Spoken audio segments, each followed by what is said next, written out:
Why you hating a brother?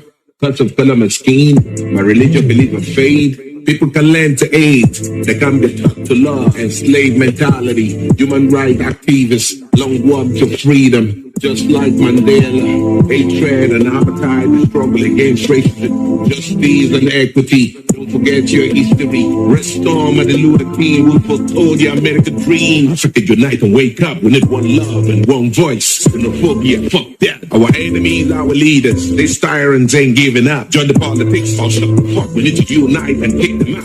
Long live Bobby Wine, show where they are take Bowo, Seun Kuti, Pelufa, Ghanaian Adams, freedom fighters, Nnamdi Kanu, Radio Biafra. Which way? Africa. You don't like Bobby Wine, Afakulu. You don't like Shaware, Afakulu. Bugota Sunday, Bowo, Afakulu. You don't like Nnamdi Kanu, Afakulu. Afakulu, Afakulu, Afakulu, Yubimungu, Afakulu, Afakulu, Afakulu, Yubimungu. Ola MTV Africa, Sound City and Trace Steve, your propaganda and politics, making money from Africa, recycling individuals. There's no peace in Uganda, no human rights, no justice. Boycott the mama. Take mama to Ghana, South Africa, Tanzania, Ethiopia, and Senegal. Shout out to OHIP TV, Nigeria, Kenneth Music, the Foundation, they made it happen. Multi-choice, word up, big brother, pay my money. You don't like Bobby Wine, Afakulu. You don't like Shaware, Afakulu. Bugota Sunday, Bowo, Afakulu. You don't like Nnamdi Kanu, Afakulu. Afakulu, Afakulu, Afakulu, Yubimungu, Afakulu, Afakulu, Afakulu, Yubimungu.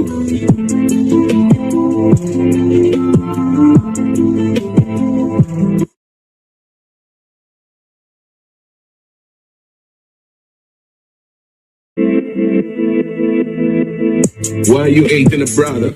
Cause of color my skin, my religion belief and faith. People can learn to hate, they can be taught to love and slave mentality. Human rights activists, long walk to freedom, just like Mandela. Animals will be destroyed. The struggle against racism, justice and equity. Don't forget your history. Restore Martin Luther King, who foretold the American dream. Africa unite and wake up. We need one love and one voice. Xenophobia, fuck that. Our enemies, our leaders, they tyrants ain't giving up. Join the politics, or shut the fuck. We need to unite and kick them out. Long live Bobby Wine, show where they are take Bowo, Seun Kuti, Pelufa, Ghanaian Adams, freedom fighters, Nnamdi Kanu, Radio Biafra. Which way? Africa.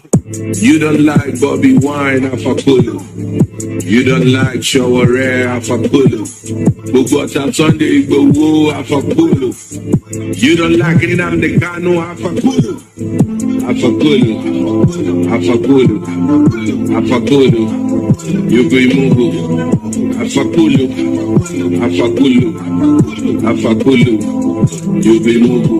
Ola MTV Africa, Sound City and Trace Steve, your propaganda and politics, making money from Africa, recycling individuals. There's no peace in Uganda, no human rights, no justice. Boycott the mama. Take mama to Ghana, South Africa, Tanzania, Ethiopia, and Senegal. Shout out to OHIP TV, Nigeria, Kenneth Music, the Foundation, they made it happen. Multi-choice, word up, big brother, pay my money.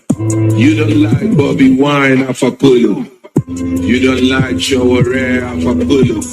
Bubota Sunday Igbowo Afakulu. You don't like Nnamdi Kanu Afakulu. Afakulu. You be Mungu.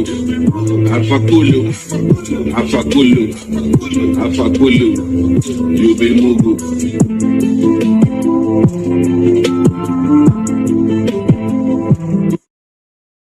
Listening to Focus on Africa on the BBC World Service, I'm Paul Bachwinga. To Kenya now, where a legal team acting for the leader of the Nigerian separatist movement, the indigenous people Biafra, IPOB, Nnamdi Kanu, have filed a constitutional petition at the High Court in Nairobi. They want the Kenyan government held accountable for extraditing Mr. Kanu to Nigeria. The Kenyan government has denied involvement. The jailed IPOB leader is facing treason charges. Professor George Wajakoya is the lead lawyer. He told me more. We filed a petition today against the Kenyan government and various actors in this case for the unconstitutional and unlawful removal which denied our clients, which was engineered by the respondents through abduction, denial of fair administrative action, and in violation of human rights of Nnamdi Kanu. Do you have evidence? Yes, we do. How long does the Kenyan government have to respond? We are filed in court, we are serving the other respondents, and then from there we take on. It's not an issue of the Kenyan government responding, it's a judicial matter in court. Indeed, but there are a number of days within which the government needs to respond or can respond. Normally the court has set standards, and since we have gone to a constitutional court, once we file and we serve, then the court will give us a date, which should be within a very short time, because under the certificate of agency. Certificate of agency meaning? For the matter to be heard as soon as possible. Oh, I get you. The Kenyan government has denied extraditing Nnamdi Kanu to Nigeria. Have you got evidence about it? Yes, we do. We have copies of his British passport. We have a stamp that indeed this gentleman was in Kenya. We also have evidence of his residence and apartment. We also have evidence that he was actually in Nairobi hospital on a particular day, treated by a doctor that we have his names. We also have evidence that on the material day, he went to the airport to meet a friend, and that's when he was arrested. So you're arguing he was basically kidnapped? Definitely he was kidnapped, yes. Kanu is a British national. Why are you not filing the case in the United Kingdom? First of all, that's a very good question. And that's why we are also wondering why the Kenyan government, based on the evidence that we have of his British passport, based also in the inquiries that we have made, that he renounced his Nigerian citizenship, why on earth would Kenyan government deport a British subject to Nigerian territory? That's what you want them to tell us. Does Kenya have an extradition treaty with Nigeria?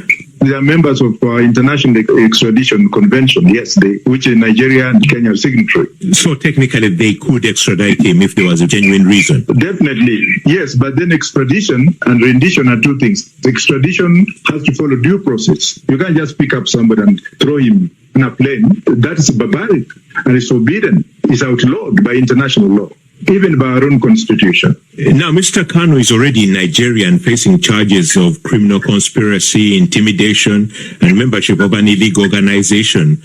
Will this development affect his case, if at all? If they're trying a Nigerian national, certainly. But if they're trying a British national, not at all. That's an abuse of due process for a Nigerian court to try a British citizen who has no connection with Nigeria. Now, are you acting on behalf of Mr. Nnamdi Kanu, or is just your own volition? I've been given instructions by his family in London and his brother in Germany, of which you have affidavits here. Are they in touch with him? How is he? We didn't want to go to that direction because there are other lawyers in Nigeria who could answer that question best. So how long do you think this matter might be resolved? It's up to the courts to put up the dates, and it's up to the respondents to respond to what we have petitioned the court for. So that is an entirely a process that is within the judiciary, and we have no control over it. Professor George Wajakoya speaking from Karen. So apart from the weight loss, nothing again what you see?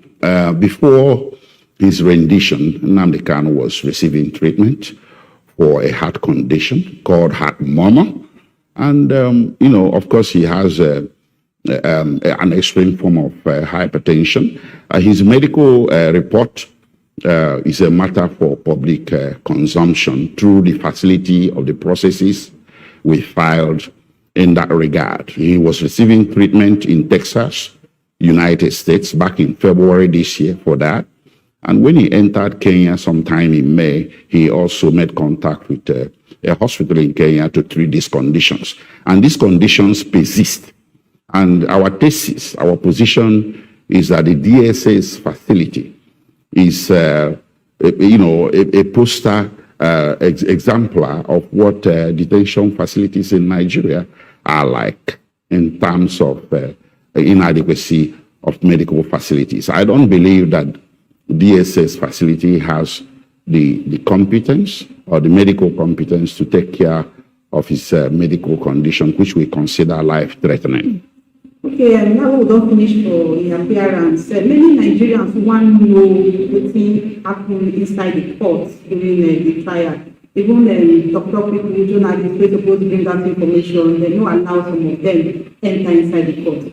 So you could tell us what happened for inside the courtroom before and after Nnamdi Kanu did not guilty. What happened was that, it took a little while before they brought him inside. So when they brought him inside, it wasn't in chains. If you recall, on 29 June 2021, when they presented him subsequent to the rendition, he was in chains. He was in manacles, and that's unconstitutional. You shouldn't be doing that to suspects.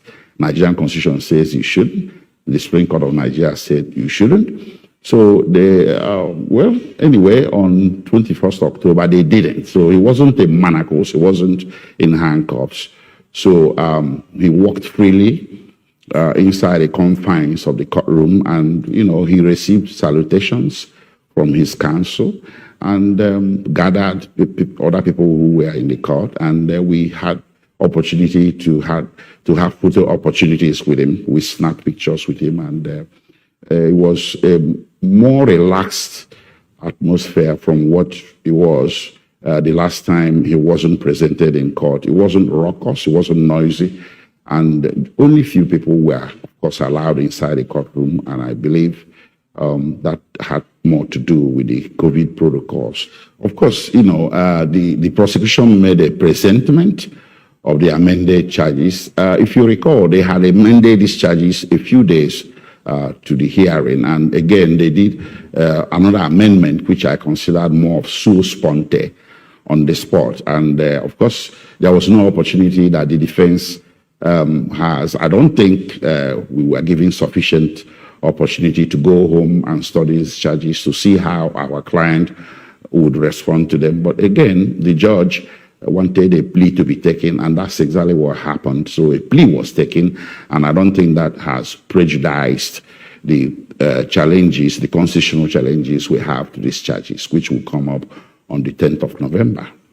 Okay, on Friday, the Attorney General of the Federation, the Minister of Defense, to Abubakar Malami, he held press conference on Friday, and me too, I've been there. He read plenty things where Nnamdi Kanu and the IPOB do. Some of the things we talk, he say, in some accused for Nnamdi Kanu, say instigate violent attacks for democratic institutions like correctional centers, police stations, INEC offices, and others between October 2020 and June 2021. As Malami talked this thing on Friday, you don't tell your client, Nnamdi Kanu, about this defense development.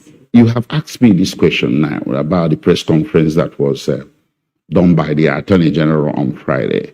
It's quite surprising that a day after these hearings, I think it was a day after or 2 days after, the Attorney General saw the occasion to address a press conference, that is diametrically removed from what happened in court. You see, Attorney General should be reminded that, despite his duality of role under Nigerian Constitution, he's also the Attorney General of everybody. His job is not regime protection. His job is to uphold the law and see that justice is done to every Nigerian citizen, and even foreigners who happen to find serves in Nigeria. What he appears to be saying on Friday is akin to saying that the witch cried at night and the baby died in the morning. Therefore, the witch killed the baby. You see, he read off all these allegations without substance. He never presented any evidence. And we have this particular one concerning the NSAS protest. We had commissions of inquiry across the country, particularly in Lagos. And I think they had one in Imo State as well that I know personally about. And there was nothing from any of these commissions of inquiry that returned an indictment of Mazi Nnamdi Kanu or IPOB in the aftermath of the NSAS protest. So that accusation was made in bad faith, and it's intended to poison the minds of the public and also to prejudice the mind of the court as well. It's a highly prejudicial interview, and we are studying the contents to see whether there is going to be any legal reactions that should come from our side. Okay, we never finished with the accusation where Mazi Nnamdi Kanu said. He also Thursday on 21st October 2020, your client do online calling radio program or when use the Radio Biafra to instigate IPOB members and NSAS. Wait, listen, I understand the question. You see, this matter is sub judice. I want to break it down. No, I can't allow us to go into an excursion of what is before a competent court of law in Nigeria. If the Attorney General doesn't want to keep to the rules of sub judice, this is a matter before the court. If he has any evidence that our client was caught up in any wrongdoing or criminality, he should know better than anybody else that the proper forum for presentation of that evidence is the court of law, not calling press conferences. So if the Attorney General is preempting the Nigerian judiciary, if the Attorney General is disrespecting the Federal High Court, I will not play that game and stay here and disrespect the Federal High Court. I will wait for him to come before the court with any evidence that he claims to possess so we can meet him in court toe to toe. If there was any radio program, a respected medium like BBC could have been aware of it more than my humble self. So if the Attorney General monitored any radio program, I think there was something about a radio program that was monitored in Enugu, not in Abuja.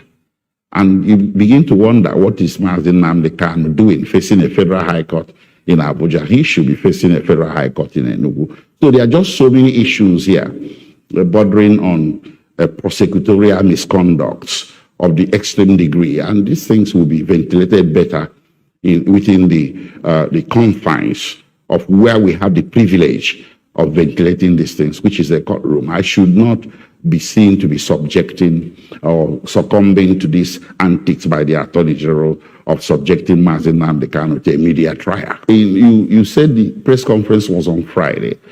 Today is Saturday.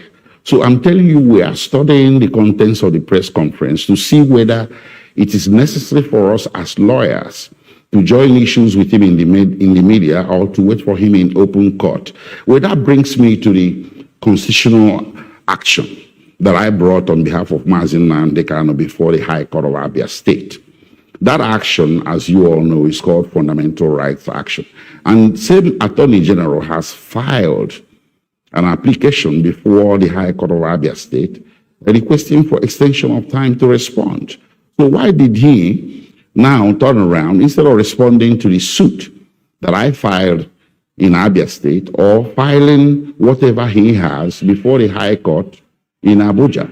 Now he turns around to come before the media to be spewing out all these accusations that lack substance and material evidence. So that is the question. The question, again, I'll repeat, is if the Attorney General has something that he believes to be cogent and material, he has a forum where he should present those things. And that forum is not before the Nigerian public, but before the courts of the land, which are now considering the various processes that are ongoing before them. You were responding to the accusation by the Attorney General of the Federation, when he talked, say, Nnamdi Kanu provoked IPOB members and ESM members to carry out the killings of APC chieftain Ahmed Bola and the husband to late Gigi of NAFDAC, brother Mr. Chike Akoni, say now him now instigate IPOB and ESM members to carry out those things. How do you react? Well, regarding these accusations by the Attorney General that Mazi Nnamdi Kanu instigated certain killings, including that of Dr. Akunele and the APC chieftain and the others, the unrest that we have in Anambra State at this point in time. That's what I think he's referring to. I'm here to tell you that we have charges in open court. The Attorney General have filed charges that don't contain these allegations. So I think the best place to address these allegations, or if he has any evidence, is the courtroom before the Federal High Court, coming to the Nigerian public to begin to adduce new allegations that are different from what is before the court, I think is improper. Now maybe talk about the thing concerning this and the Anambra elections. The elections will happen November 6th. So what do you think about the democratic dispensation of your clients as it relates to the November 6th election for Anambra State? Well, you see, there are more important issues in Nigeria than elections. Elections can come and go, but those issues will remain. The issues are clear, that a lot of people who are Nigerians are no longer happy being Nigerians. It doesn't make them unpatriotic. It doesn't make them criminal. One of the ways citizens express their unhappiness with the system or with how their country is going is by engaging in agitations. And my clients happen to be engaged in agitation. And that agitation is informed by their right to self-determination, which is not a crime. I don't think criminalizing the demand of a people, of millions of people. You see, this is beyond IPOB. The restiveness in this country is also rampant in the western part of the country. And parts of the north are also restive. I'm not talking about the terrorists in the north, but several restiveness. So it indicates an overall unhappiness that is coming from vast majority of Nigerians with the way things are, with the way the system is structured. And that is something that does not deserve a bullet. It does not deserve prosecution, which is now turning to be a persecution. What it deserves is dialogue, civil engagement, constructive engagement. That's the only way you get to the position where everybody will be comfortable with an arrangement for a new Nigeria that would ensure equity and social justice for all. If somebody is saying, I want out, I don't want to be a Nigerian anymore, he's not committing any crime. And that is why you see this slew of nations around the world being very understanding of the matter and offering political asylum to members of IPOB. Number one is Britain. You see, if what IPOB is doing is illegal, is criminal, why would a major power like United Kingdom consider that IPOB members are entitled to asylum in UK? You see, the basic requirement for asylum all over the world is guided by this. Anybody that possesses a well-founded fear of persecution simply because he possesses, he subscribes to a political opinion the government of the day is wishing to suppress by means of punishment of some sort, that qualifies you for protection, for refugee status, for asylum status. IPOB members have been found across the world as a people that possess a legitimate political opinion, which is self-determination, that the government of the day is wishing to suppress by means of punishment of some sort. That is what we are dealing here. It's bigger than any election. And anybody that is asking you for a referendum is conducting himself within the framework of the law. He's not asking for war. You shouldn't face him with war. The referendum is a civil demand, and it had produced very good results in the past. Within the Federation of Nigeria itself, it was a referendum that created the fourth region of Midwest. And outside of it, it was a referendum that they took western part of Cameroon from Nigeria and gave it to Cameroon, and took the former Sadana province of Cameroon and gave it to Nigeria, the present-day Adamawa and parts of Taraba State. So what we are talking about here is not a situation that requires the government to prioritize the levying of violence against the people that are not violent. Okay, now election matters we talk about. My next question will say, your client Nnamdi Kanu, you know whether he don't give any order, say making members no vote for the upcoming election for Anambra State. You know whether he don't talk say no election will vote for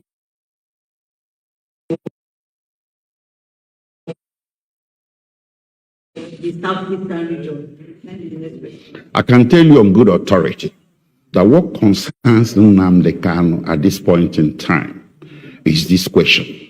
The question is that the prosecutor, the Federal Republic of Nigeria, has lost her jurisdiction, her authority to try him in court because of the extraordinary rendition. This is what he's confronting right now. Nothing compares at all. That is the most important task at hand, that someone would be subjected to such flagrant violation of international law and the municipal laws of Kenya and Nigeria, and then you think you can subject that person to trial? No, you can't. This is what concerns my client Nnamdi Kanu at this point, and that's what we are dealing with. So what did they try to say the Anambra State election no concern them at this time? What I'm trying to say is that the matter of the moment that the Nigerian public should concern itself about is what happened to him. If it's not important, I don't see why a very strong, advanced, powerful nation like United States should be filing something in Nigeria requesting for extradition of Abba Kyari to United States to answer to some criminal allegations. If that's not important, all they needed to have done is to come to Nigeria and rendition him by force. So this is a very important subject that I think Nigerian public should advert its minds to. And the second one I want to point to is the what I have seen as the reluctance of the British government to exact diplomatic influence over this matter. Nnamdi Kanu is a dual citizen. At the very best, he's a dual citizen. At the very worst, he had publicly renounced his Nigerian citizenship. But let us assume, for purposes of this conversation, that he's a dual citizen of Nigeria and Britain. That does not justify Nigeria renditioning him in this way. Britain wouldn't have renditioned him as well. Britain has a public policy against extraordinary rendition that dates back to 1984, when Nigeria attempted to rendition Omar Diko. It didn't succeed, but it drew countervailing and strong diplomatic responses from Britain. Britain cut diplomatic relations with Nigeria for 2 years. They arrested 17 persons, convicted 4, who served between 6 to 8 years imprisonment in UK, and they were subsequently deported. And the Nigerian aircraft that was going to be the vessel for the rendition, was interdicted in Britain. So that sort of response is what we expect could have occurred in this situation of Nnamdi Kanu. Whether it's going to occur, I don't know. I don't know what they are doing, covertly or otherwise. But we haven't seen any strong actions by the British government towards the direction of protecting the rights of their citizen, Mazi Nnamdi Kanu. The allegations still say the sponsors of Nnamdi Kanu and IPOB, then someday Nigeria, someday abroad. How do you take react to this story where they fly up and down? Well, talking about sponsors, I think all sponsors should be named. They should start by naming the sponsors of Boko Haram from even before the present government came to power. The sponsors of Boko Haram were well known to government. They said it themselves, even recently, that they know the sponsors of Boko Haram.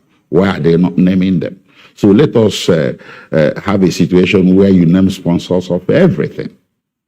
You don't just make a wide allegation of sponsors without naming names. Name names. You get people where their business don't scatter, they don't lose money because of all the katakata where they happen for Southeast region and even Nigeria at large. And within your client, Nnamdi Kanu, get to there with Nigeria. You see, what is going on here, which I don't want the media to be hoodwinked into playing a part, is this trial by ordeal. Nnamdi Kanu here, Nnamdi Kanu there. What about ISWAP, Islamic State in West African Peninsula, that now possesses a weapon that threatens civil aviation in this country? There have been media reports recently, credible media reports, that Nigerian security or Nigerian government had to pay certain humongous amount of money to retrieve a projectile or some kind of a missile possessed by the terrorists that could down any civil aircraft in this country, including that of the president. And we're here thinking Nnamdi Kanu is the problem of this country. Nnamdi Kanu is the solution to the problems of this country. I can tell you that on good authority. Anybody that listens to him very well and keeps an open mind will be seeing him spewing solutions, not problems. The problems of this country are bigger than what we are talking about. So making him the poster boy for all the problems of the country is the most unfortunate thing that has happened in recent times. It is trial by ordeal. If you want to solve the problem of this country, you start from the head. The fish rots from the head, and we know where the head of this country lies. Then when you get past that, you go to the real terrorists, Boko Haram, ISWAP, the militants, which the entire world have gathered together and declared the terrorists. How can Nigeria be isolated in her declaration of IPOB as a terrorist organization and no single nation in the world has fallen in line to do the same thing? It's a very, very topical question that should be put out there. People should think about it. Instead, countries all over the world are doing the opposite. They are saying IPOB is not a terrorist organization. That means Mazi Nnamdi Kanu is not a terrorist. So this prioritization of Mazi Nnamdi Kanu as a singular problem this nation is facing is one of the pointers to what is structurally wrong with this country, Nigeria of the present era. It is wrong. It shouldn't happen. So if you be Nnamdi Kanu na in no day here, but we dey see you now as Nnamdi Kanu mouthpiece, wetin you go tell Nigerians wey don suffer one loss for the other? How you go dey comfort them? Well, the comfort is given to Nigerians is very simple. Tell your government to listen to voice of reason. That's how he puts it. And that voice of reason is to conduct a referendum. That's what he's been saying all along. Nothing else. And that very position he has taken root, not only in Igbo land, in Southeast. He has supporters, millions of supporters across South. And it's also garnering supporters in middle Nigeria and even up in the north. Nnamdi Kanu is the voice of the downtrodden. Anybody, in fact, he represents, the voice of justice. So if you listen to him and as a government and keep an open mind, what he is saying really is not something that should threaten the state. It's something that in the end will benefit everybody. So it's not something you levy a war of attrition against, whether it's a judicial or prosecutorial war or military war. It's something that you call him to the table and engage him constructively and ask him questions. How do we get to saying yes? He's not a lone voice in the wilderness. He represents the voice of millions of people that cuts across Nigeria. Nnamdi Kanu dey for DSS and the trial dey go on. Yes, everything still dey go on as usual. Which people wey dey support Nnamdi Kanu for Nigeria? Where dem dey? It's very business wey you dey do, wey be say even as him dey for DSS and things still dey go on. It's a very good question. If by everything that is going on, you mean the civil sit at home, the overwhelming success of the civil sit at home, if that's what you mean by everything that has been going on while he's being detained, that underscores that he's in charge. That underscores his popularity. That underscores his influence and reach. And that underscores the legitimacy of what he demands. He's in incarceration. He's incarcerated. But look at what is going on. People are sitting at home on their own, voluntarily, civilly. And you want to ignore that? And you think you can subdue it by what? The only way you can deal with that is to talk about it. My last question for you. Still that Thursday, I hear as in supporters wey come court after dem dey sing, dey happy as everything take go on for court. They still talk say that election, November 6th, say dem no go. Why dem dey talk like that? Well, dem still talk say,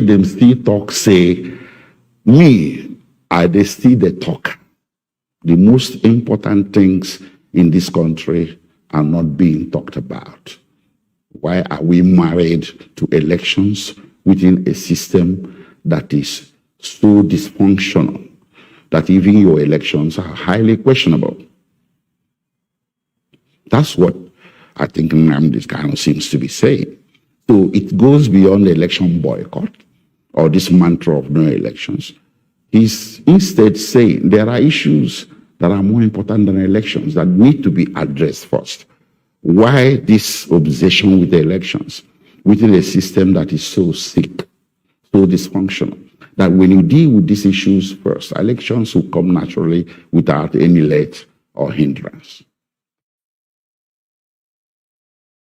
Now that they are denying the fact that Nnamdi Kanu was arrested in their place and also handed over to the Nigerian government. But I can assure you that by the time we finish with them at the international court, they will not remain the same. What's important at this stage, and I've already made known to the world, is that he was arrested at the airport on the 19th day of June 2021. And he was taken to an unknown residence. That is a fact. He wasn't taken to a custody, and they recognized the official custody of the police over there. He was taken to an unknown residence where he was subjected to inhuman treatment. Nnamdi Kanu was tortured, maltreated, and beaten, mercilessly beaten. So these are facts within our knowledge, confirmed by him to us. So after spending 8 days in their custody, illegal custody, they now become on the Nigerian counterpart to come for him. And by the time they came, Nnamdi Kanu was apparently unconscious at the point they came to pick him. He was unconscious, he was lifeless at the time they were about to take him to Nigeria. So, and consequently they brought him here.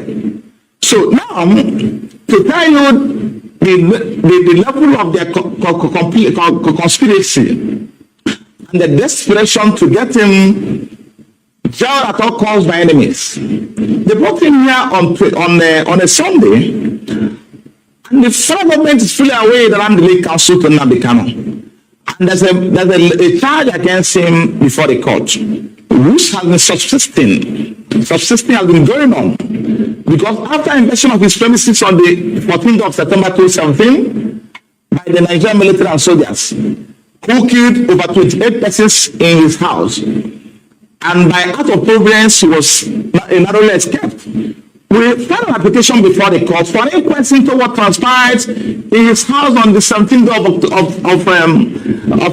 of September 2017. For court to inquire as to what happened in his house, what led to his disappearance. And we are still in this process. Because that is fundamental. This is a person that has expressed to the world that he's ready to come for his trial on October 14th, 2017. He wasn't planning to leave the country. He wasn't planning to run away from the trial. He was ready to come for the trial on October 14th. The matter was scheduled for commencement of trial. Then on September 17th, his house was invaded.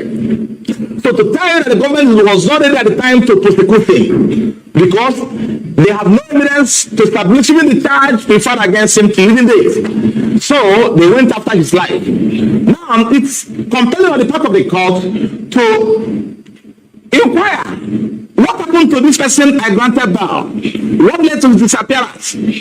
Then surprisingly, on the 28th of March 2019, when the matter came up for shorties to show cause why they will not be committed for contempt, why they were unable to produce Nnamdi Kanu, that was the proceedings of that day. The court gave an order invoking his bail. Then we said no, because the court should be bound by his records. We said no, and we filed application to get that vacated. Since 2019 till date, the matter had severally come up before the court, the same court, and the court was not inclined to hear this application to vacate the order. And the worst thing is that the federal government has not filed a response to this application before the court. They don't file a response in counter to application to get that vacated. They're not interested. What they are interested is to how to get in Nnamdi Kanu at all means available to them. So now he was brought into this country on Sunday after being detained, maltreated, subjected to all forms of inhuman treatment, and inflicted with severe injuries on account of handcuffs that lasted on his house for over 4 hours till before he was brought to court. And you can see him on handcuffs in court on that day. Those injuries are still there. And a number of medical issues he's having today on account of what was the kind of treatment that was meted out to him. So they took him to court on a Tuesday. Labaran, who is the counsel that was in court on that day representing federal government, is still away.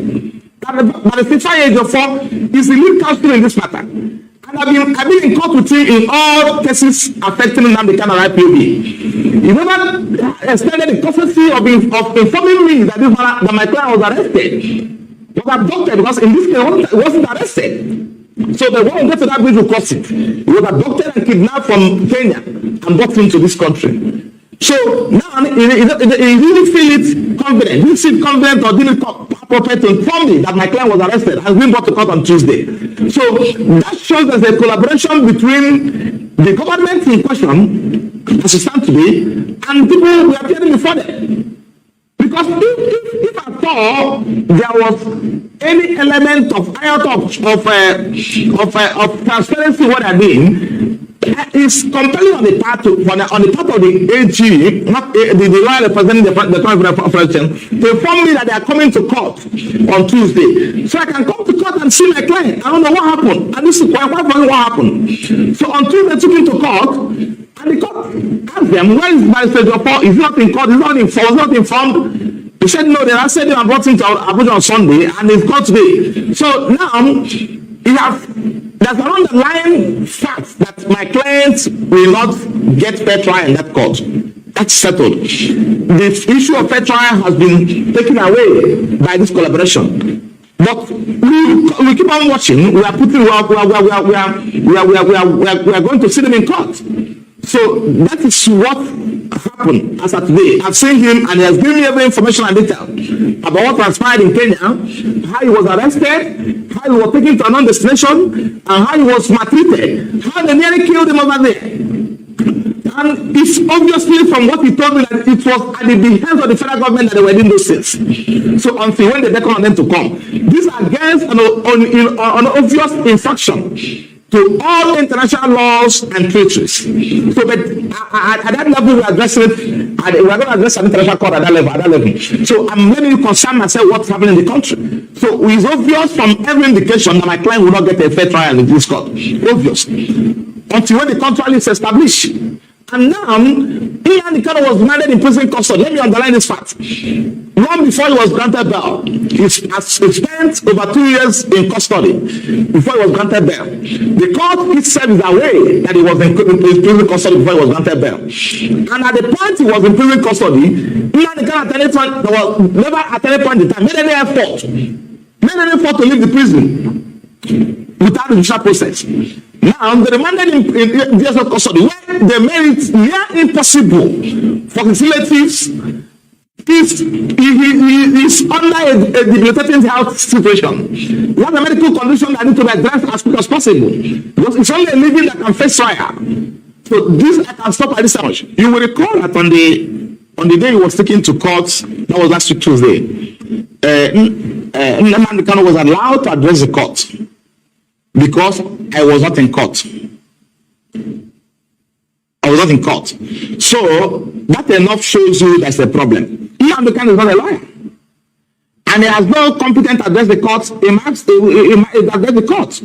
Because if needful was done, I would have been in court to address the court. I also applied to the court that he should be remanded in prison custody. So that is a clear violation of his constitutional right to a fair trial. So because I was not in court, he was allowed to address the court. So that shows you that is what to eat and meet the eyes. Because Labaran has my number. The office of AG has my number. They have simply put on call across to me that unless they've abducted, whatever they call it, they transfer it as my client somewhere in Kenya. I'm brought into here. And I take him to court on Tuesday to continue to trial. Then I'll be in court on Tuesday. And also convince the court on the reason why he should be sent to prison, to correctional center.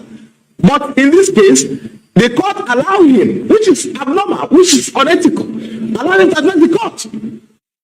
Once you call the accident why you don't away when I'm not there. We have an application before the court which contains his affidavit on oath, deposed before a commissioner for oath in Israel, stating the fact of what transpired in his house of September 17, September 14, 2017. How he really escaped death. He was ready to come to court on 14th of October 2017 to face trial. Then police are before the court and court never entertained it. Court never entertained it. These are record black and white before the court. Court has never entertained this application before the court. So I will be encouraging the court or at any adjournment for the court to hear it. Because it's fundamental to his fair trial, to the right. The court will hear and understand what transpired in his house. That's very fundamental. Then the court is now allowed to address the court on this fact, which are already before the court. So that's why I'm entertaining fear that you will be granted a fair trial in this court. So now, coming to what happened in court, the matter has now been adjourned to 26th of October, to 6th of July. Let it be clear to everybody. You never jump bail. Because if the federal government was serious about prosecuting Nnamdi Kanu, if they are serious about prosecuting him, they were allowed him to come to court on September 14th, 2017, October 14th, 2017, to face trial. Are you telling me that soldiers that invaded Nnamdi Kanu province are not from Abuja? Are they acting they acted under the instruction of someone in Abia State? The answer is no. They come to Abuja, they have the instruction of the federal government to go to his house. So and they are fully aware that Nnamdi Kanu was scheduled to be in court on October 14th. And in one of his broadcasts prior to the invasion of his premises, he told the one that is coming to court over 1 million members of IPOB. He informed the court the word. So why did they allow him, if they have any case against him, to come to the court on October 14th? Probably at the end of the proceedings, they were arrested. So he never jumped down. This is a person, okay, assuming without considering the fact that they will succeed in killing him on 14th of October, on September 14th, when they invaded his premises. Will we be talking about his trial today or not? The answer is no. Because it's only a living that can face fire, and nothing more. If he was abducted, the something abducted him on that day they invaded his premises and killed over 28 persons, civilians or uncivilians, then we should be talking about what they're saying today.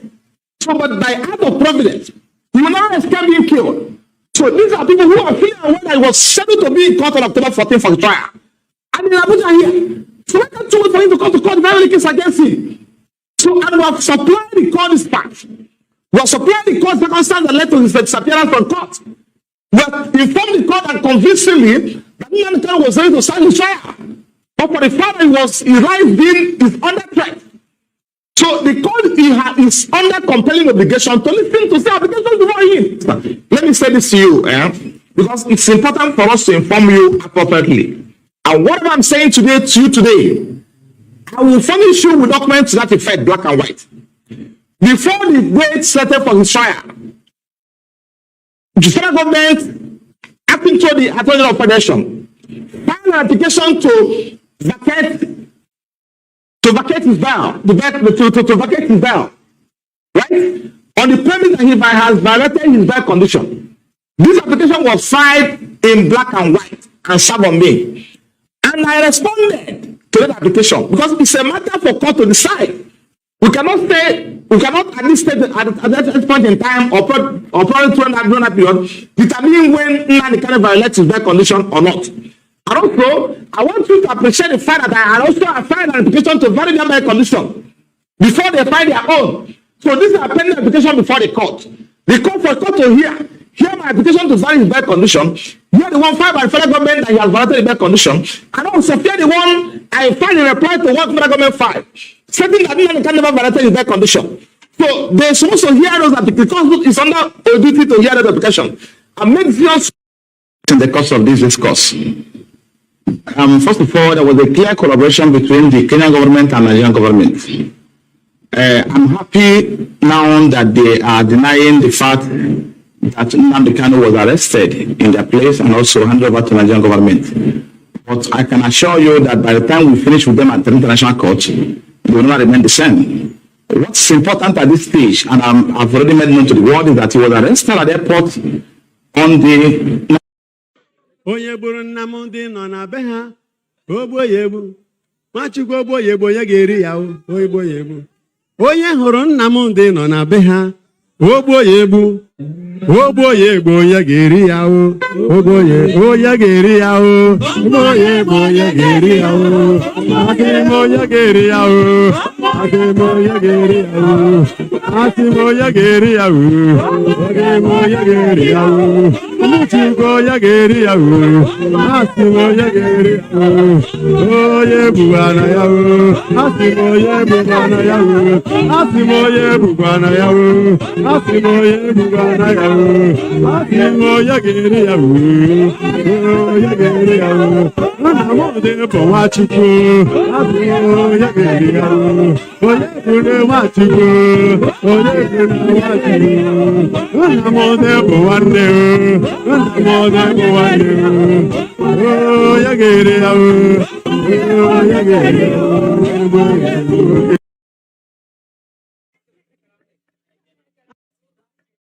On the spirit world, I didn't start this as a priest.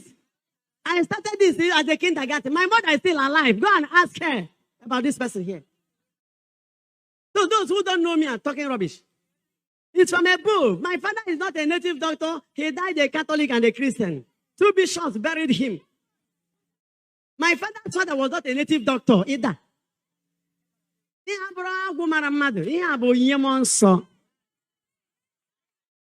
Amen. So, on the issue of this Nnamdi Kanu, listen, what I'm saying now, I know it's going viral. Nnamdi Kanu is a delicate material. Let the federal government handle him with care. There is a kind of bone that you may mistakenly swallow. You have to be careful in bringing it out or in sending it down. No problem. If you want to swallow it, problem. If you want to vomit it, wahala. That is Nnamdi Kanu for you.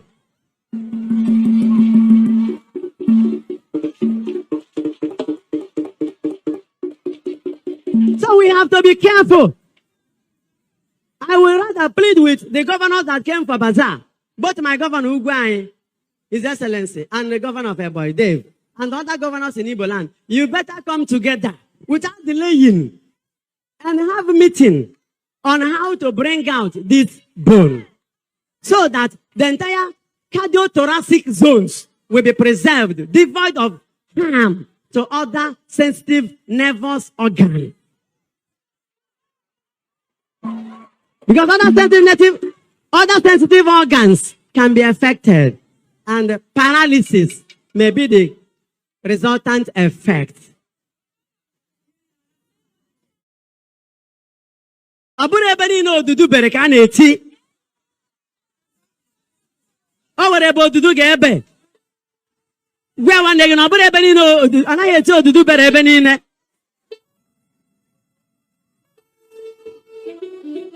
Maka e nwere ebe ị ga-eti imebie ihe.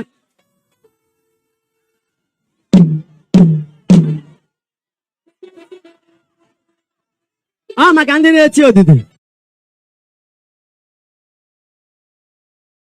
Igbo presidency is like the second Niger bridge. It will never be completed. Or maybe like Ogoni clean up. They flagged it up the first time, second time, third time. Instead, they will go there to destroy people's houses. How about the 30,000 minimum wage? These are promises made. Or we will return you back to 86 naira per liter petrol pump price. What happened? None of these things will ever happen. Igbo presence is a dream. It's what you tell a woman around 8, 9:30 in the evening. By 5, you change. 5, 6 in the morning, you start saying something completely different. That's how it is. It's to seduce you. So you stop supporting IPOB, you stop supporting Biafra, you start thinking about the contracts you will get when an Igbo man from your village or from your town is there. Because they know that you will always reason like a very foolish African man or woman, as the case may be. These are preview schemes. Second major bridge. We're going to clean up. Igbo presidency. Minimum wage. Igbo expressway. We will do this, we will do that. Airport in, what's the place? I said we build an airport in Adelaide. Airport in Lebanon. With Chinese investors, they will build a new city in Adelaide. Whereas the one in Asaba cannot, Boeing 747 cannot land there. They say it's too small. There's no drainage. Everything is not working. Well, it's not working. But they plan to. Have you forgotten that Stella promised us that she will build what's it called, an aircraft maintenance hangar somewhere in Oman?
Good morning, good afternoon, good evening, and good night, great Biafrans and lovers of freedom. This is Radio Biafra House Service coming to you via the auspices of Radio Biafra London. My name remains Mazi Jonathan Chinedu. Today is the second day of November in the year of our Lord 2021. Without wasting time, we are going to go direct to the HOD of the indigenous people of Biafra, Mazi Nnamdi, to address Biafrans and lovers of freedom worldwide. Mazi, welcome to the program. Go and please, the platform is yours. Right. Thank you so much, Mazi Jonathan, and I believe I am coming out very clear. You are coming out crystal clear. Thank you. Good evening, good afternoon, good morning, and good night to you, wonderful and great people of Biafra. My name is Mazi Nnamdi. I come from Ihe Oma. Ihe Oma is in Olo province of Biafra land. And by the grace of Chukwu Kikabiama Premier, I serve the indigenous people of Biafra in the Directorate of State as the head of directorate. I want to begin this evening with a greeting from the Supreme Leader of the indigenous people of Biafra, Mazi Nnamdi Kanu, to the IPOB family worldwide.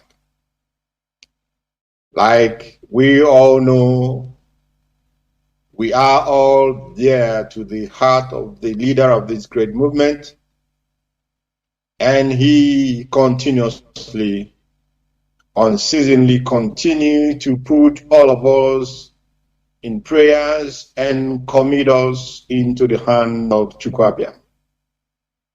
And we as well must continue to commit our leader into the hand of Chukwokike, that he may continue to abide, strengthen, and lead him accordingly, and of course, grant him victory over our enemies. Great Biafrans, it is with a heavy heart that I am addressing you tonight because of what is going on in our land, what carnage that the Nigerian government is causing in Biafra land. They are no longer hiding their intentions. They are making it very clear and very open. Even that those who cannot see, that they will understand, that they will feel, that they will know that the Nigerian government has activated its final solution to the Biafran problem, as they said, because they tried that final solution in 1967 to 70, but Chukwuabiama did not allow our race to be wiped off the face of the earth. He was merciful unto us, despite our sins and transgressions, despite the fact that we turned our back unto him, in whom we live, move, and have our being. He did not allow the plan of the enemy to be accomplished. But we know that Lucifer does not give up until you roundly and squarely defeat him and chase him out of his comfort zone. The Nigerian soldiers are moving around in communities and villages in Biafra land, committing mayhem, open mayhem. They have not seen any ESN to fight with, because this arm of IPOB, they are not on the streets. They are in the bushes, making sure that our bushes and our farmlands are safe for our mothers to farm, for our fathers to farm, for our sisters and our daughters to go to the farm. Now, out of disappointment, because they brought in all the equipments that they would use to levy war upon us, they did not find any opposition in the form of ESN. Now they have turned their guns upon our women and our children. They have turned their guns upon our youths, upon our elderly. They are going from village to village. It was in Anambra yesterday. Today it was in Enugu State. The day before it was in Ebonyi State. And as we speak, mayhem is still going on in Imo State. And you ask yourself, people are wondering, even those who are not Biafrans are wondering, where then are those who are supposed to be leaders and elders in these communities or in the whole of Biafra land for that matter? Where are those who claim to be leaders? Where are those who claim to be politicians and are political leaders or whatever they call themselves? Where are they?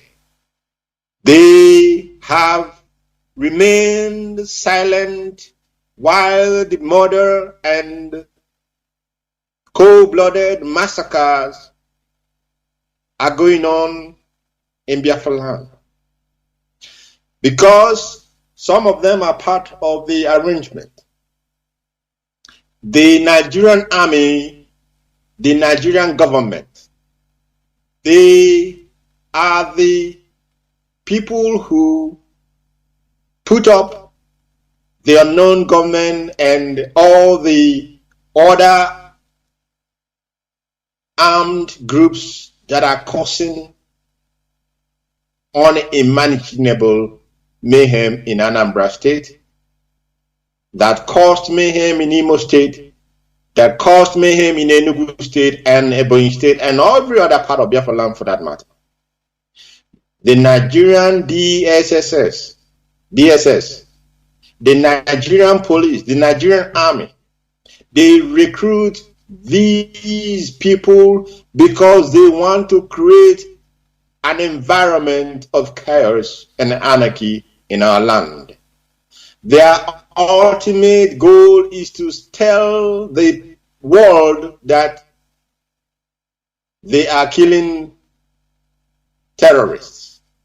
Because if you remember their what is it called? The special advisor to the president, Garba Shehu, said that they are working hard, very hard, to have IPOB designated as terrorist movement by foreign nations that are very sympathetic to them. They are working hard to tarnish the very good image of the indigenous people of Biafra led by our leader, Mazi Nnamdi Kanu. This explains the siege of our land.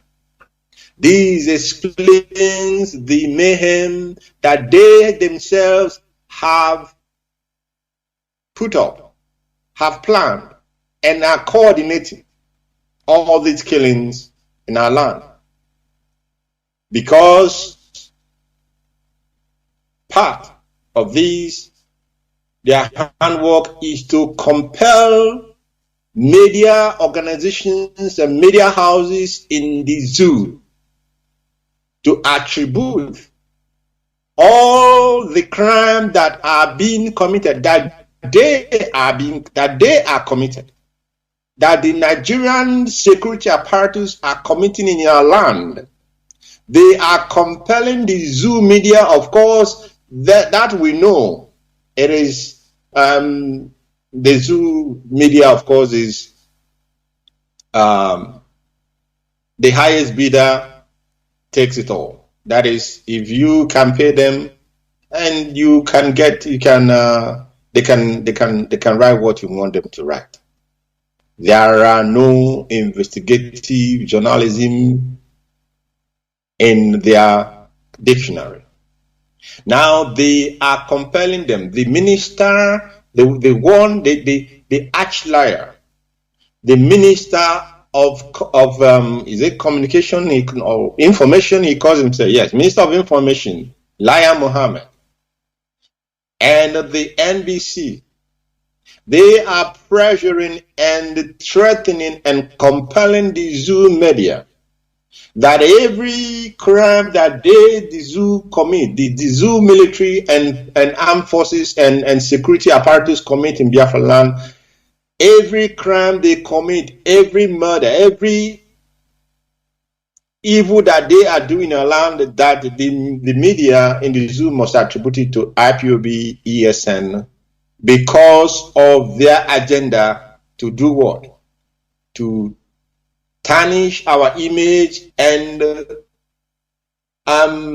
convince the world community to designate IPOB as terrorist organizations. Liar Mohammed said that they have to up their game. They have to up their game. It's not only that they have to up their game in the sense of, being committed to, presenting facts to the world. No, they have to up their game in lying, in deception, and making sure that they brought the narrative that will paint the indigenous people of Biafra and ESN in the darkest of light. That is the reason that our land has been turned into a war zone. That is the reason that our villages and communities are under great siege, as if nothing else matters. There are videos being circulated all over the place of these murderous terrorists, ex-Boko Haram and ex-ISWAP members, terrorists, who the zoo have recruited into their army for the specific reason of shipping them down to Biafra land and use them to commit all the atrocities that they are committing at this very moment. Our people must know that this is the final battle. Our people must understand that there cannot be any retreat on our side. They must understand that any contemplation of a retreat is is like you have signed your death warrant. You have agreed that your race must or should be emasculated, that your race will be annihilated. Our people must understand that any difficulty or any sacrifices that we are making today, tomorrow, or that we already made in the past, that this very moment that we have found ourselves, we are required to tighten our belt and make sure that we are not distracted in any manner, shape, or form. They will come with different stories and different news or whatever they may think is newsworthy.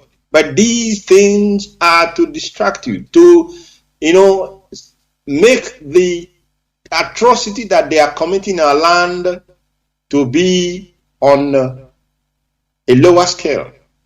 They will introduce stories in the papers in order for them to ensure or to try to see if they can relegate the point or the fact that our leader is being illegally incarcerated and that our leader was renditioned and that they are holding him still in their DSSS dungeon.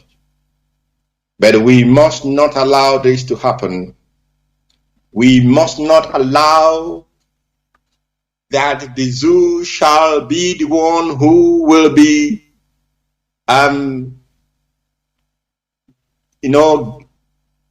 giving the narrative that the people must be following.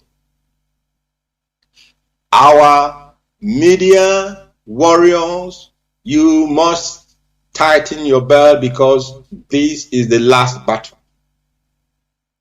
This is the time where all of us must do that for which we have been called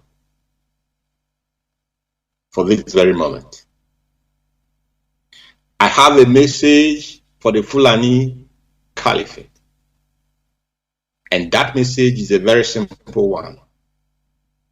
Release the leader of the indigenous people of Biafra, Mazi Nnamdi Kanu, unconditionally.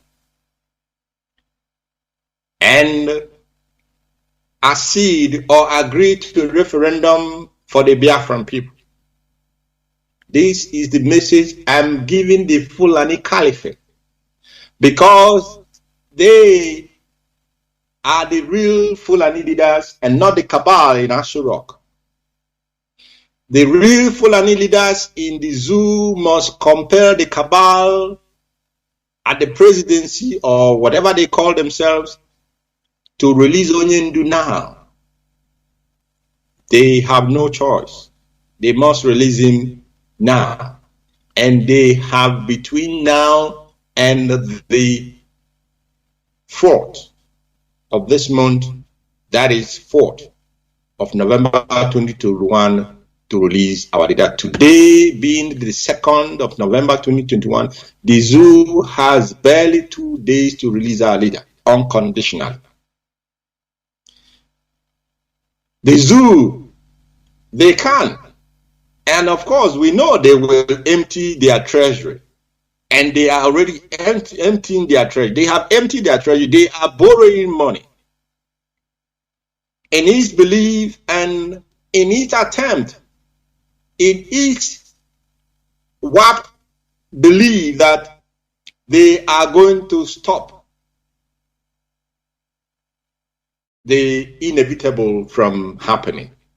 And that inevitable is that Biafra restoration must happen. That inevitable is that the sovereign and independent Biafran nation must be a reality. It must stand. Whether as human beings like it, whether the zoo like it, whether the spirits like it, it has been ordained by Elohim Chukwuabiama that Biafra must stand and it must be restored. Therefore, the Fulani cannot stop Biafra from coming.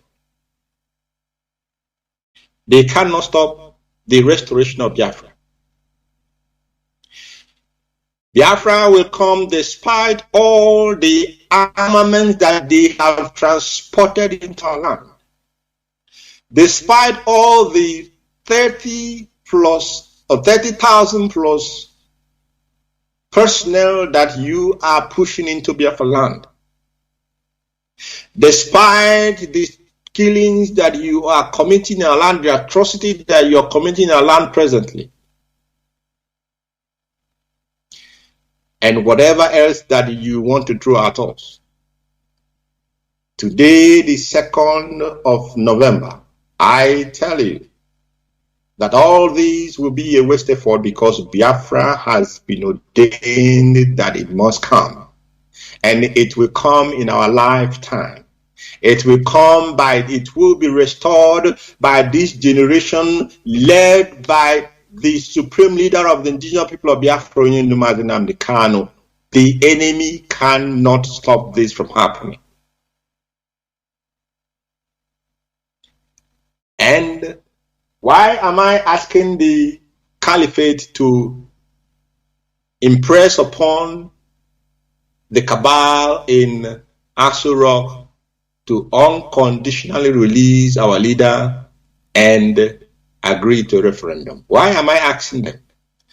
I am asking them because at the end of all this, at the end, if they continue the path that they are treading, at the end of all this, the Fulani in West Africa will be in a very, very big danger.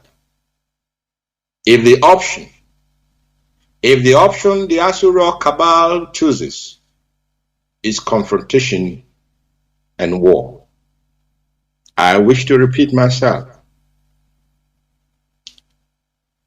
At the end of all this, despite and in spite of the weapons of war that you have transported into our land, notwithstanding the thousands and tens of thousands of personnel that you have also flooded our land with, one thing is sure and one thing is certain. If you choose and continue to go on this path of confrontation with the Biafran people, if you continue to trust in your chariots and your horses, and you are spoiling for war, Biafra will come. But not only that, Biafra must come and shall come.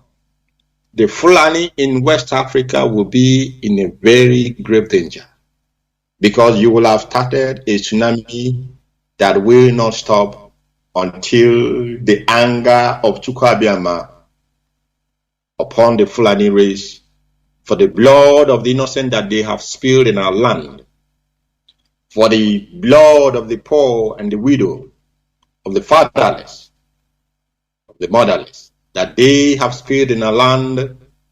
His anger will not return until that blood which you have shed in our land and spilled to desecrate the holy land of Biafra, until it is avenged 100-fold. This is my message tonight to the Fulani Caliphate.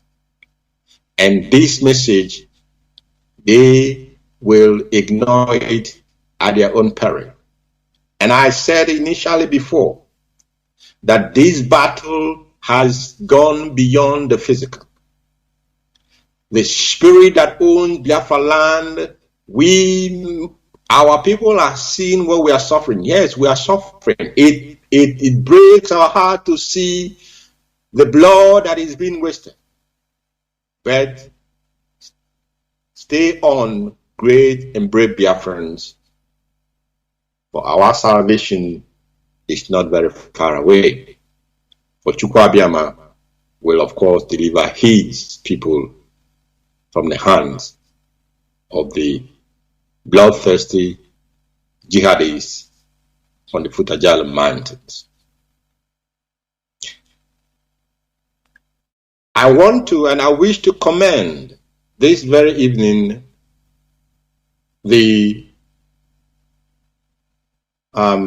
our Council of Traditional Rulers, the custodians of our customs and culture. I want to commend them, and I want to commend as well the council or the clergy as well, comprising the bishops and the archbishops, who had a joint communique with our traditional rulers, and who spoke for the very first time as fathers and elders whose children are going through untold hardship. They have spoken, or they spoke as fathers who have seen the suffering of their children and who can no longer simply ignore or keep quiet. I wish to commend them, and I also want to urge them to continue in that path, because it is with their outspoken comments and their outspoken concern that will, of course, tell the outside world that indeed there are still elders in this land or in this part of the world. I wish to commend them, and I urge them to continue in that path, because they as well have a part to play. It's not just the youths that are hopelessly or that see the situation as hopeless. I mean that the contraption they found themselves, it is a hopeless situation that the youth of Biafra have found themselves in, the contraption called Nigeria. Our elders must understand that what the youths are fighting for is for their own benefit as well. If they, as our elders, cannot come on the street, we are not even asking them to come on the street. Of course, we are not asking them to be physically take physical part as the youth will, but their moral support can, of course, do a lot of good to these very youth, committed youth, who are doing what they have been called to do, to safeguard our land, and of course to ensure that our land is not overrun by the enemy.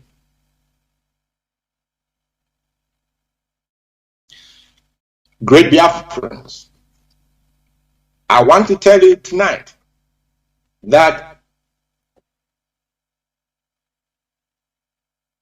we have said that our leader must be released unconditionally.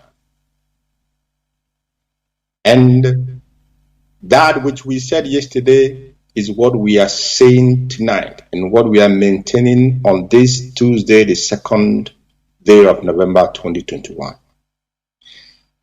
And failing which, the Biafra land will be locked down from the 5th of November up until the 10th of November 2021, which is the date that the case of our leader was adjourned to from their last clownish, court process or court proceedings that they had on the 21st.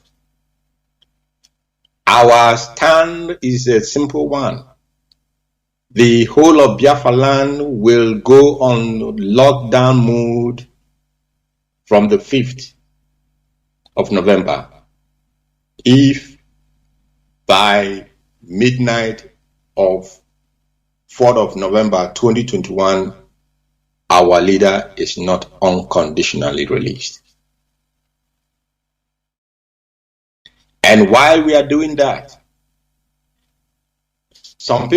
there are some concerns by some people who are saying the leadership must not give an exception, like we said Sunday will be a day that people can go for worship, and then. But specifically, I want our people to understand. Yes, Sunday is a worship day for those who go to churches.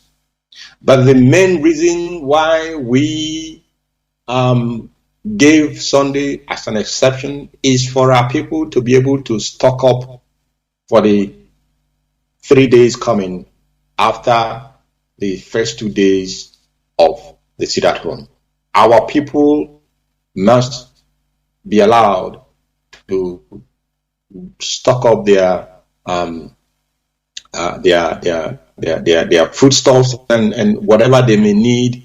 And the Sunday will be a day that we will allow people to be able to do this. But I want to say something very, very important to people. Don't allow yourself to fall into a situation of carelessness or of not being alert. Because don't forget, the enemy is still around us. You can imagine how many thousands of personnel they brought in. Many of them are not in police barracks or army barracks or, in a group place. Some of these people are in our hotels. And talking about hotels, the hotel proprietors and owners must be aware that there are many who are part of the, executioners, part of the killing squad that the zoo have brought into our land, that many of them are lodging in your hotels. Many of them are your guests. You must, as a hotel proprietor or a hotel owner, you must be at alert and you must be watchful. You must you must take note of those that you are giving accommodation in your hotel, because they may turn out to be those who will even attack your hotel when the order is given for them to do so. They have a lot of sleeping cells all over the place. But we are watching every of their move, every of their step. We are watching them. And we will be exposing all of their plans to alert the Biafran people so that they do not fall victims to these murderers and bloodsuckers. I want to make a very important announcement tonight. A very, very important announcement. And everyone must pay attention.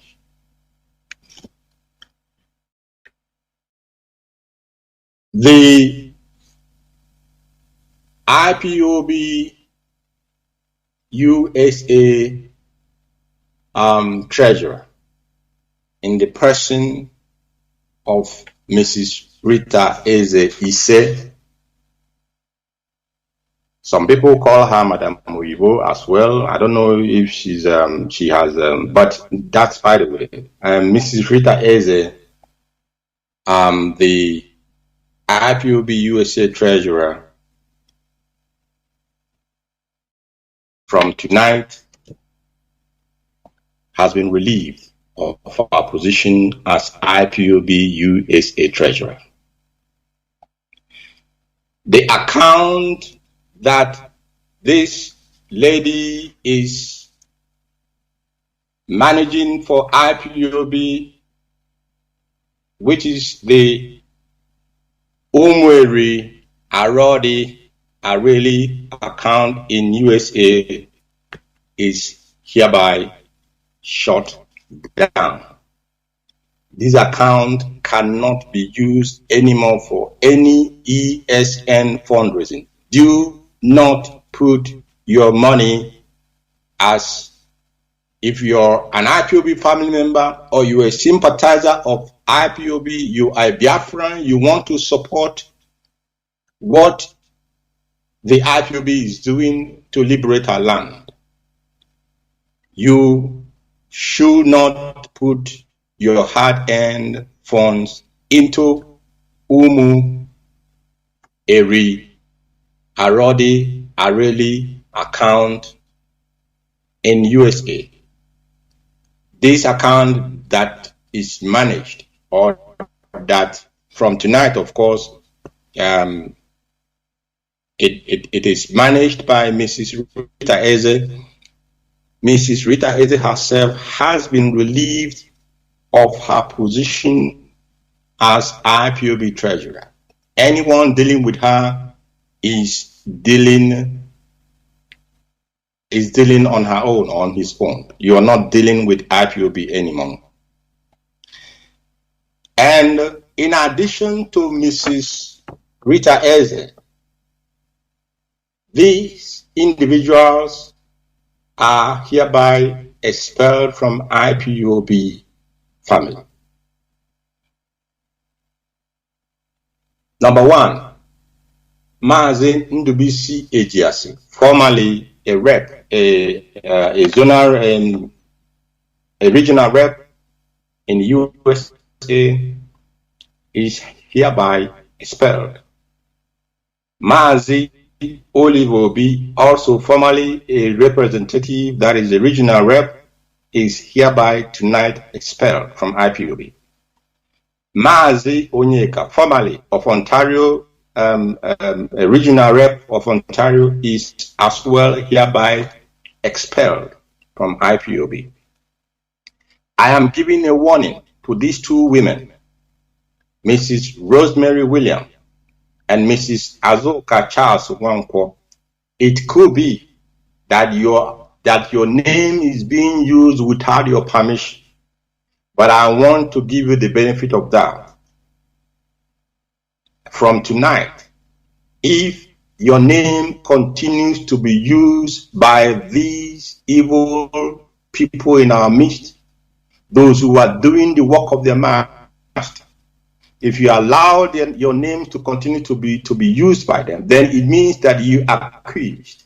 It means that you knowingly and deliberately is in consent with their evil plan, which is to destabilize this great movement. And then from that moment will the leadership do the appropriate. But for now, these two women turn a good leaf because we allow people to change from their mistakes. I have something to tell those who are moving around, mounting and parroting the what do they call it? IPOB, North America under Mazi Nnamdi Kanu. What nonsense. Listen, when this issue started, when this problem started to grow a little bit, I remember I told Mrs. Rita Eze Onyise, or Rita Eze, or I hope I get it properly, but Rita Eze, I think that's her name. I told her that IPOB is beyond being hijacked by anybody. It cannot happen. We will allow you to come out openly. We will allow you to show your intentions, to show your motive, and then we'll cut off your head. Because this movement cannot be hijacked. Those who gave you the work, those who gave you the assignment to go and destabilize IPOB, while they are killing our people in our land, and you are trying to distract us with the cooked up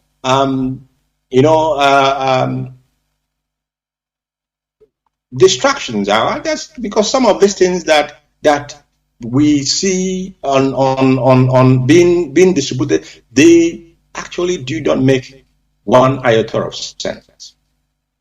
Now, those of you, I told her and two other women, I told them that this movement cannot, if you think this movement can be hijacked, you cannot do that. It's not possible. Not that you cannot, but you are not, Amubonya, that person has not been born. And it has not been, it does not exist. The person who will hijack this very movement. They thought it was a joke. And they continued in their way. They continued in their evil machination. They continued to cause mayhem and confusion in this family. And until we clearly understood where they were coming and where they are going. And we are cutting it off. IPOB is one central command. One central command, and that central command is Onyendu Mazi Nnamdi Kanu. There is no IPOB Europe under Mazi Nnamdi Kanu. Nonsense. There is no IPOB Asia under Mazi Nnamdi Kanu, or IPOB South America under Mazi Nnamdi. See, so you people must understand.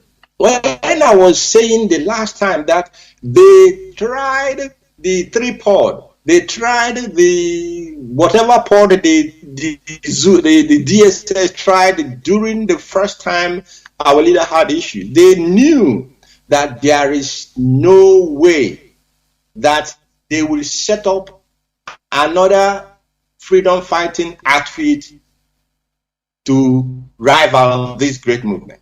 So what they went back to the drawing board and they said, let us try to take it from within. And that is why you're seeing these daughters of perdition. That is why you see some of these men who did not fully drink from their mother's breast, that they have agreed to be the hand by which the enemy will attempt to destroy this movement. And all the efforts that they have made. And when I was always saying, when these people write something, read between the lines, because they are confessing. The spirit of Biafra will make them to confess. Read deep and think very thoroughly. They are saying that they wanted the DOS after 5 days of our leader not being available. They already saw their vision that the Biafran people would reject the DOS. The plan was to do what? To turn the leadership upside down and to create something parallel to that and take it from within. So, but they did not count on the hardcore members of this very leadership that Onyendu has put in place. And their time has come, and their time is now. We will begin to weed many of them out very gradually and very sustained, in a very sustained manner. If you are your principal servant, I repeat this again, and you are found dealing with any of these people that has been expelled and removed from this family, it means that you have taken a deliberate step and a conscious action, and you will be held responsible for that deliberate act and that very conscious action that you have taken, because knowing that all that actions and steps that they are in complete disagreement and in complete conflict with the agenda of this great movement, with the objective of this very great movement, of course, with the fundamental goal or aim of this very movement. You are warned. On Sunday, I will be having a meeting with the 4 regional reps in the United States. the mountain region, the central, the eastern zone, eastern region, and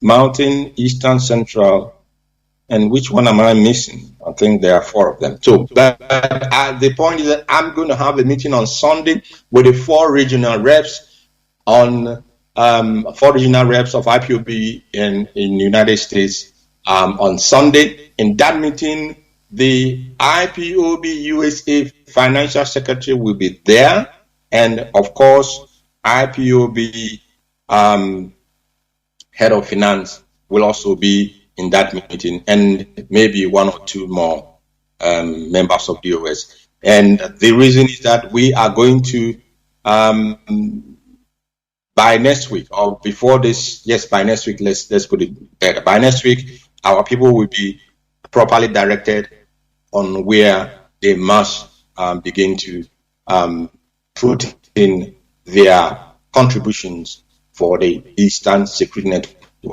We must continue on our fundraising, and I understand that the liaison team are preparing for a fundraising on the 6th of November. The liaison team are preparing, they have scheduled, I believe they have scheduled a fundraising for the 6th of November, and I encourage every Biafran, wherever you may be, I do encourage all of you to be part of that fundraising, because that fundraising will be to ensure that our ESN is not lacking what they need to continue in their functions and carrying out their responsibilities. Biafra for us is not just a name. Biafra is our identity. Biafra is our heritage. And Biafra is all that we have had, all that we have. For us, for our children, and for generations yet unborn. Biafra is all that we have, and every hand must be on deck to ensure that Biafra comes. We cannot begin to imagine Biafra, any life without Biafra, because it will be a life of servitude, it will be a life of sorrow and misery, and Chukwuabiyama forbid. We are the children of Chukwu Okike, and Him alone, the creator of heaven and earth, Chukwuabiyama, Him alone is Him whom we worship, and Him alone is whom we bow down to, and not to man, and not to anything that is made by man's hand. Therefore, great Biafrans, you must not fail to be your brother's keeper. As we enter the lockdown on the 5th of November, those of you whose hands are well off, you must look around and of course support your brother or your sister who may not be as buoyant as you are. And Chukwu Okike shall keep all of you. Chukwu Okike shall keep all of us. And Chukwuabiyama shall bless the indigenous people of Biafra. And continue to put our leader in prayer. Yes, we have come to the end of the Psalms, but our prayer continues day and night on his behalf and on behalf of all Biafrans in Biafra land who are in a war front. We must continue to put them in prayer, and we must continue unceasingly to call down the spirits that own our land to fight this battle for us. Thank you so much for listening. And from me, from here, I want to say to you, may Chukwuabiyama bless and be with all of you, and good evening from here. Thank you so much.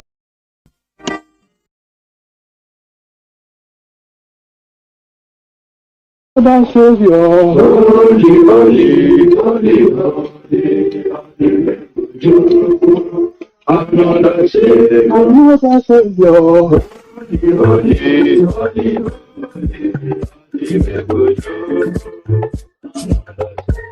Well, this is for BM. This is dedicated to the gallant heroes of the Nigerian Biafra War and IPF families all over the world. But the Nigerian Biafra War, in the thickness of the Biafra genocide, hey, wanna revive the vanishing hope to life. Let the great Biafra army to fight, and they were singing out, holy, holy, yeah. They were singing out, holy, holy, holy, holy. It's another Savior, holy, holy, holy, holy. It's another Savior. Many years after the genocide, whoa, yet another great leader has risen up now. Oh, and he's leading the Biafra to victory. Yamadika, Yabika, Kokwana, wow. Hey, wanna think of holy, holy,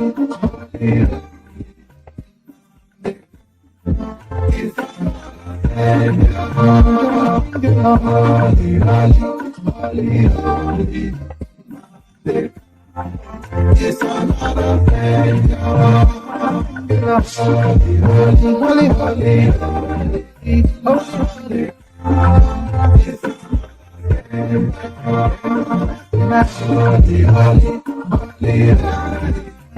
holy, holy.